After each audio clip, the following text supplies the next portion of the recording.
ازيكم بناتي حلوين؟ عاملين ايه؟ يا رب تكونوا كويسين وبخير. النهارده هنعمل احلى فراخ مشويه بتتبيله حلوه، وهتطلع معاكي طريه وجوسي كده. ولو انت كنت عايزه تاكلي منها الخضار، انا بحب اكل الفراخ المشويه بالخضار اللي بيبقى فيها. هقولك ازاي تطلع معاكي طريه وما تغطيهاش كمان، وهقولك التريكات بتاعه الشوايه اللي بره، وازاي هنشويها وازاي هتطلع معانا في منتهى الجمال وفي الفرن هنا. اول حاجه الفراخ هتبقى مغسوله كويس.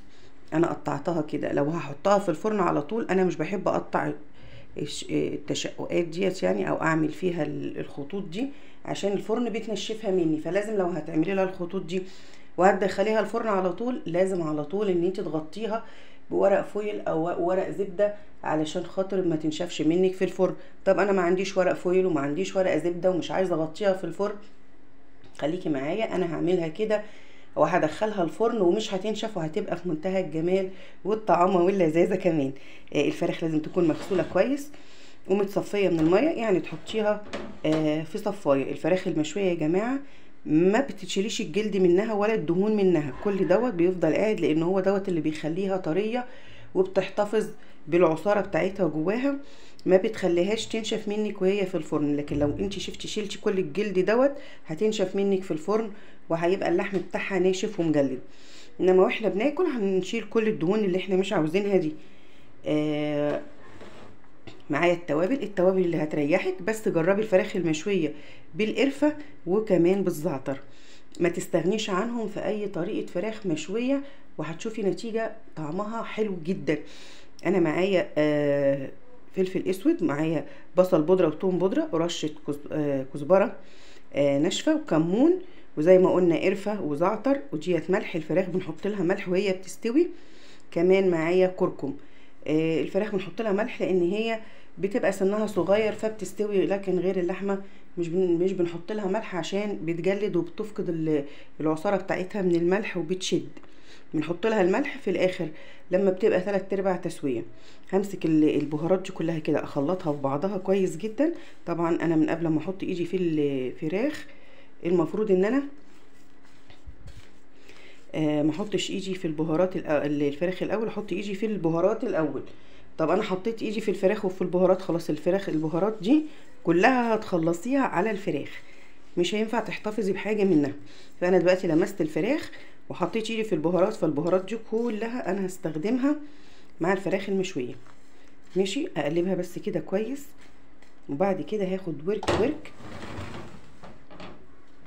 وهتبل الفراخ بتاعتي كده تتبيله حلوه قوي كده، وهدعك كده الفراخ بالتتبيله، وهخلي التتبيله تدخل جوه الفراخ والفراخ تتشرب من التتبيله. ماشي، هو طبعا اللي بره ما بيعملهاش قوي كده، بس احنا هنعملها كده وهتبقى احلى من بره.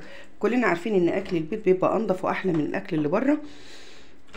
وكمان خلي بالك انت لو هتعملي اكل صح هتلاقيه بيتكلف عن اكل بره، بيتكلفيه بهارات زياده، بيتكلفيه مون زياده، فبيطلع طعمه حلو. طبعا كلنا عارفين ان اللي بره ما بيحطوش الاكل، يعني ما بيحطوش البهارات كلها في الاكل كده، او بيشربوا الاكل كده. بس احنا ساعات بنستسهل وبنجيبه من بره، لكن انت لما تعملي في البيت هيبقى انضف واطعم 1000 مره من الاكل بتاع بره. كده ده شكل الورك معايا. طبعا انا هتبله كده كويس جدا، وهدعك كمان فيه البهارات كده، وهكمل كل الكميه بنفس الطريقه كده، وهدعك البهارات فيها. شبعيها كده من البهارات عشان تديكي ريحه حلوه وطعم جميل. حطي كده في التشققات اللي انت عاملاها دي، وادعكي كده، خليها كلها تشرب من بعضها. لو عندك وقت وركنتيها في التلاجة ساعة هتشرب من البهارات دي وهيبقى طعمها في منتهى الجمال. ما عندكيش وقت ينفع بردك تعمليها وهيبقى طعمها ان شاء الله في منتهى الجمال. هكمل كل الكمية. وهنا كده انا حطيت معلقة سمنة ومعلقة زيت، تقدري تحطي اي مادة دهنية تستخدميها، وحطيت الفراخ كده على وشها علشان تحمر. مش هقلبها غير لما تاخد لون تحمر معايا شويه.